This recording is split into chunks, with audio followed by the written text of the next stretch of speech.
Greetings, friends.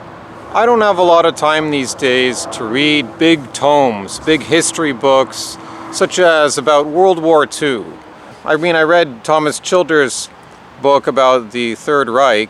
That was a few years ago, and I did a video on what I learned from that book, but that's only one book. I'm not a historian, and I don't have all this time to set aside to read all these tomes to know what actually happened. And then the problem is, which historians do you actually trust? Which are the false historians peddling falsehoods, and which are the genuine historians offering you the real picture of what actually happened? How can we actually know? Because the political climate today is still so polarized on the subject of World War II. Because of what happened to the tribe, because of how it reshaped the world, because of neoliberal globalism had its real birth in the post-war years. That's why it's still an issue today. The definition of evil is H-man. He's the standard, not Satan, but H-man. No, H-man becomes the standard for evil. This affects the discipline of history. This affects your ability to trust what you are hearing. And in the post-World War II order that emerged, it became very sensitive to discuss nationalism, let alone fascism, let alone traditional ways of understanding the world and giving life meaning. These became replaced by the global, industrial, technocratic, bureaucratic, managerial dearth of life. So it's too early to know what happened in World War II. Maybe in 60 years, the general population will have better access to books that tell us what really happened. Someone was recommending a book by Pat Buchanan to me. He said read this one on Pat Buchanan's book on World War II. This is all you really need. So yeah, maybe he's right. Maybe all I need is that book. But if that's true, then I'll be lucky that I got to read that book, because you can't expect that of most people. There's David Irving, who he passed away recently. He paints a pro H-man picture, pro Third Reich. I've seen some of his interviews. Seems like a well-spoken, educated guy. Maybe he's onto something. I don't know. I don't have the time to read his books right now. And of course, he was heavily suppressed. Now that leads me to suspect that maybe he was onto something. But then you also find out that people who are suppressed, sometimes they're crazy too, and sometimes they have big egos too, and they get a lot of things wrong too. So you have to learn how to sift through the truth. It's a hard balance between being a critical thinker and thinking for yourself and accepting a cultural narrative, because we all have to accept a narrative to be stable in society. To participate in the culture, we have to take some things for granted. Some of the story, at least, has to be taken for granted. History is different from science.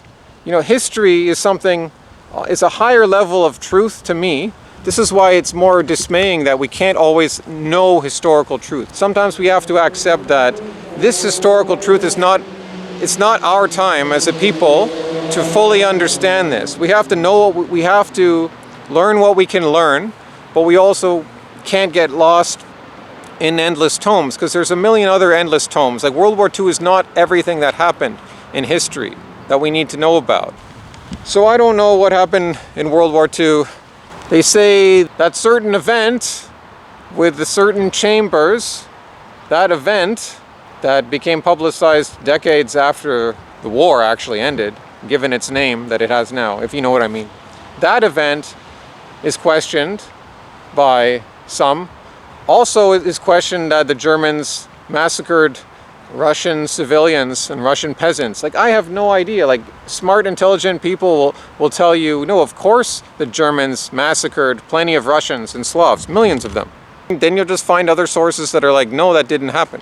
Maybe they're wrong. Okay, I tend to think, I tend to buy the idea that, no, people were killed on both sides, obviously in this manner, in this genocidal manner. Peasants, civilians were killed like this by both sides. What were the ultimate numbers? What were the ultimate proportions? Who am I to say? Who am I to really say? I have to leave that to historians. Which historians do I trust? Right now, I don't know. It's not our time to know. It's too polarized today. One of my grandfathers, the father of my father, my granddad, half English, half Anglo, half Irish, but Canadian. He was an engineer. He worked on the development of radar for the Canadian Armed Forces in the Second World War. He interviewed Wernher von Braun, the V-2 rocket scientist. He was interviewed by my granddad following the war. So my granddad was in Germany prior to the war and had been arrested by the Nazis for pissing off an officer for something he said.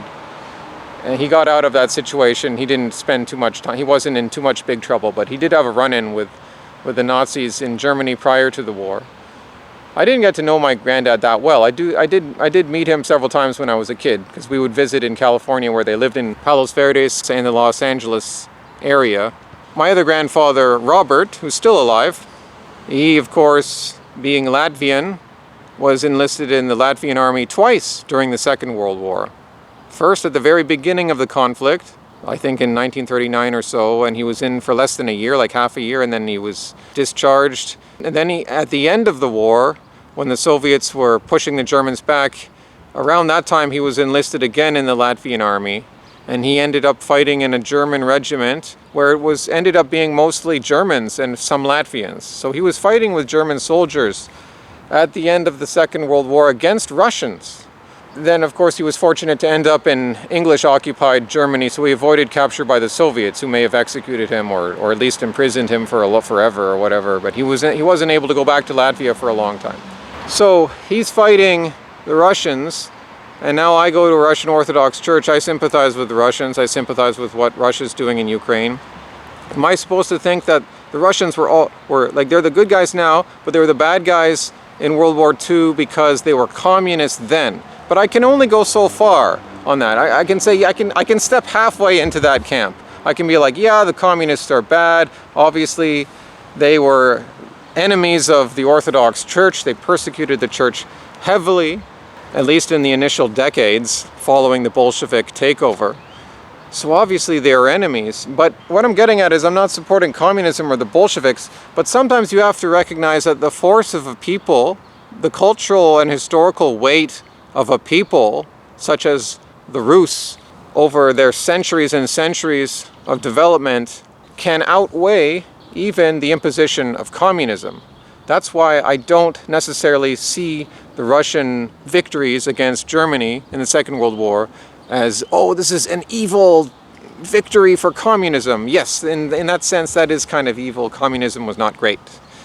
However, as the Russian people ensuring their continued survival, these are not bad events in that I don't care that they took over half of Europe. Why do you pay attention to General Patton saying that we should attack the Russians? He thought they were Asiatics, which is only half true. Yes, the Russian Federation includes Asiatic peoples, but historically, the Rus came from Scandinavia. They're whites. These were historically Europeans. So that quote by General Patton about the Russians being Asiatics is in bad faith. And he was trying to justify a war against them. I don't know why. Why are you supposed to take this view that the triumph of the communists was such an evil thing? Yeah, there was evil aspects to it, as opposed to what? The Allies and their decadent capitalist system, which is two sides of the same coin. Capitalists funded communism. It's two sides of the same coin, same people eventually funding this. So you can't say that capitalism was morally justified in the end because it gave people more freedoms, material freedoms. Yeah, there's some material freedoms that are good, but look at how these societies collapsed spiritually with capitalism. We can grasp at the truth, we can't get a full sense of the truth, but at the end of the day, maybe talk to people, there's not many of them left, who were actually alive during this time. Hasta luego, amigos.